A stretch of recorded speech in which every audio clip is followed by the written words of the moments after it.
Hi everyone, welcome to my channel. I am your instructor Dr. Rabia. My today's topic of discussion is stomata. So let's start about what are stomata. If you examine the leaf under the microscope, then you will come to know that there are the many small pores present on the surface of the leaves. These pores are actually the stomata. So these are the small openings that are generally present on the epidermis of the leaves, but they can also be present in other parts of the plants like stem other than the leaves. Let's talk about the structure of stomata. In the center, you can clearly see the stomatal pores. These are the stomata that are surrounded by the guard cells. Guard cells are actually the cells that surround the stomata and help in the opening and the closing of the stomata. The guard cells are further occupied by subsidiary cells. Subsidiary cells are the accessory cells. Let's talk about each terminology one by one.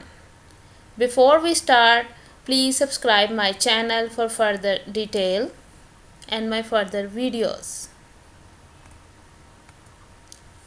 Guard cells. Actually, the guard cells are the specialized cells which are of bean shaped and they surround the stomata and are connected at both ends. As in the figure, you can see that they are of the bean shaped, connected at the ends and surround the stomatal pore or the stomatal aperture.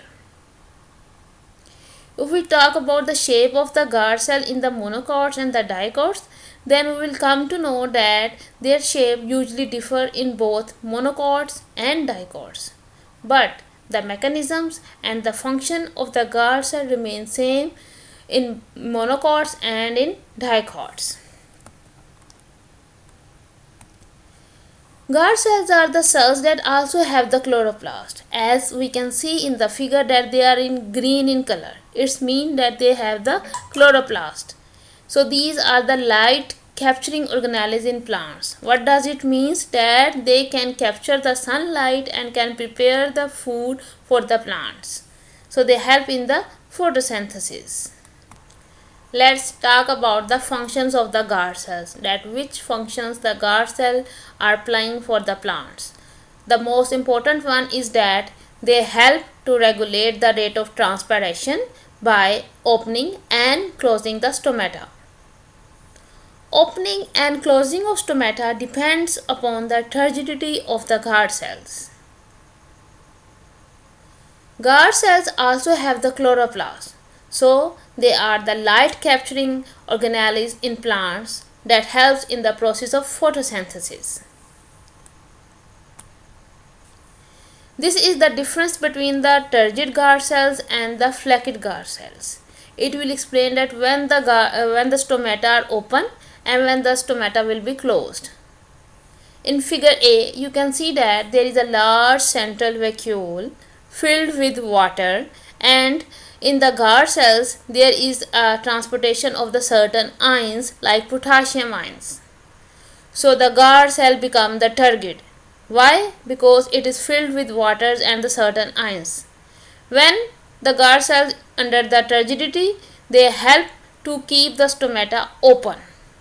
While in the figure B, you can see that the guard cells are the cells, here they are the flaccid.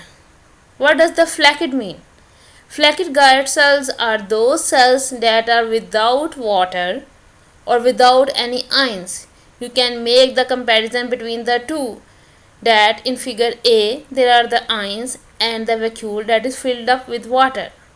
But in figure B, you can see that there is no ions or the no water or the no large central vacuole. So the guard cell is in the flaccid condition.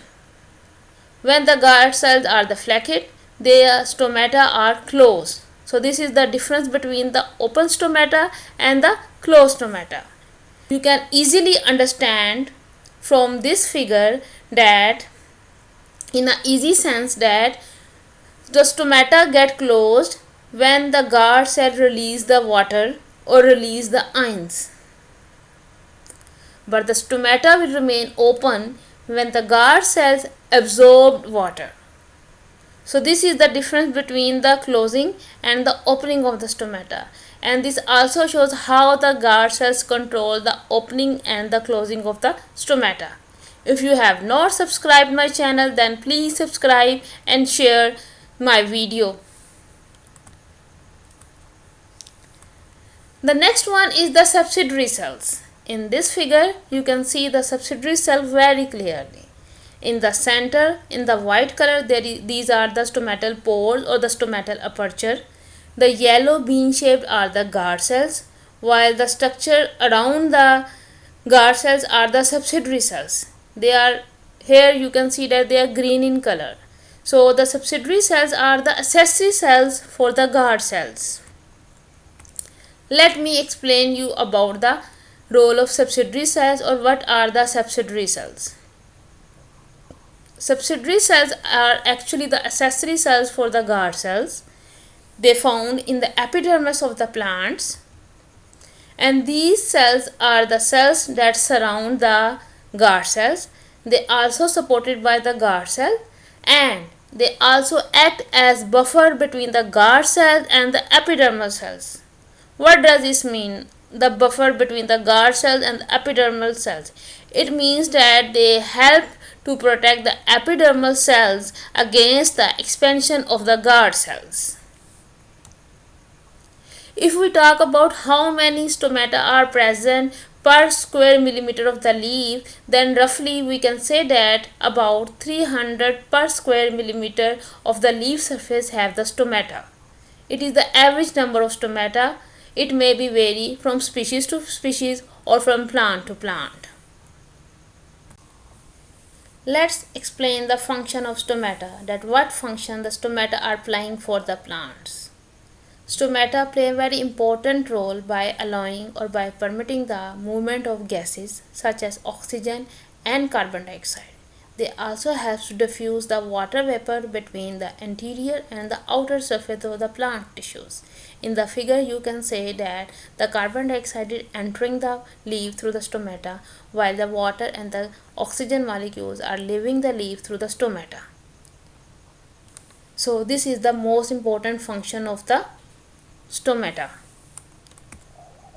Here in this figure, you can clearly see the mechanism behind the gaseous exchange through the stomata, and this only happen when the stomata are open, and stomata will be only open when the guard cells are turgid. So you can see that when the upper epidermis of the leaf, there is a mesophyll cells and the spongy cells. Then the xylem vessels that help in the conduction of the water molecules from roots to the upper parts of the plants. These water molecules move through the guard cells when they are open. So this is how the transportation of the water or the gaseous exchange take place through the help of the stomata. So we can say that without stomata there will be no transpiration, because they help in the rate of transpiration to maintain. The rate of transpiration is higher during the daytime because the stomata remain closed, and the rate of transpiration is lower during the night because the stomata are closed at night. So keep the water level maintained. Another important function of the stomata is that it also helps to expel the excessive water out from the leaves in the form of water vapors. So it means that the water that is not required the plants may be removed with the help of the stomata. And in some time, based upon the weather condition, it closes or opens its pores to maintain the moisture balance. So when the weather is not favorable, the stomata get closed to keep the moisture content in balance. They also allow the uptake of carbon dioxide and give out the oxygen during the process of photosynthesis. So the oxygen that has been given out during the process of photosynthesis are used by us or by animals for the process of respiration. Stomata remain open during the day and closed at night. This closure prevents water from escaping through open pores, so maintain the water balance at night for the plants. So here in this figure you can clearly see the opening and the closing of the stomata according to the weather conditions. Thank you very much for watching my video. If you have not subscribed to my channel, then please subscribe. Press the bell icon button. If you like my video, then press the like and share my video. Have a nice day. Thank you. Stay home, stay safe. Allah Hafiz. See you next time. My next video will be on the different types of stomata. So let's meet up on another day with a new video. Bye bye.